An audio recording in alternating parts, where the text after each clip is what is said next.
Israeli forces have raided a school just north of Hebron in the occupied West Bank. Dozens of Palestinian workers from Gaza have been sheltering at that school. They had been unable to return home since the war broke out and Israel closed the border. Let's get more on this from Nida Ibrahim, who's in Ramallah for us in the occupied West Bank. Nida, what happened at that school? Why was it raided?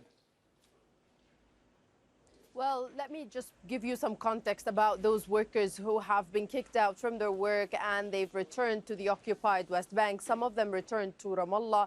When the numbers started increasing, the Palestinian Authority was trying to move them in different locations to provide them with shelter and provide them with food and everything while they're watching the difficult scenes of their families that are taking place because of the bombardment in the besieged Gaza Strip.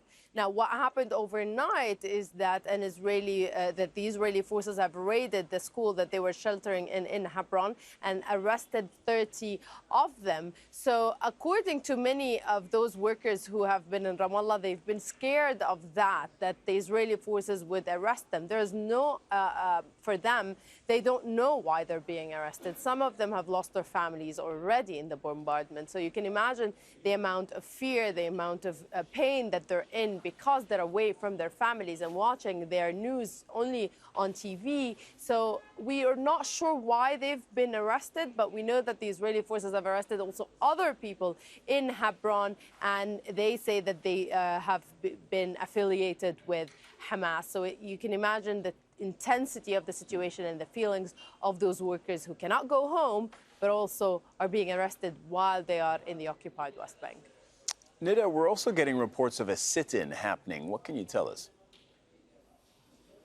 Well, there's a weekly sit-in by the families of Palestinian prisoners that takes place for years now. That has been taking place on Tuesdays. But now it's taking a bigger importance because the families are saying that they've received news from some NGOs and some human rights organizations working here saying that there's a limited access to electricity and water for those Palestinians who have been detained in Israeli jails. And indeed, we've seen Israeli politicians talk on Israeli media saying that they're going to cut electricity, cut water to the Palestinian detainees withheld by Israel. And as the numbers of those Palestinians increase, now we're talking about 600 people since the beginning of the escalation who have been rounded up by Israeli forces, you can imagine that more families are worried about the futures of their sons. They're not sure how their living conditions are. And we've been reporting in the past that some of those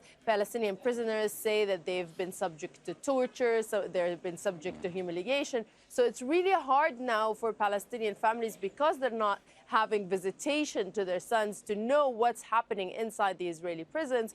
But there's a lot of fear, and that's why the Palestinian families are protesting now to kind of shed light on the issue of prisoners. They fear that while eyes are on Gaza, that the Israeli forces are going to be imposing more restrictions and more measures against Palestinian prisoners. Nida Ibrahim reporting from Ramallah in the occupied West Bank. Thank you very much.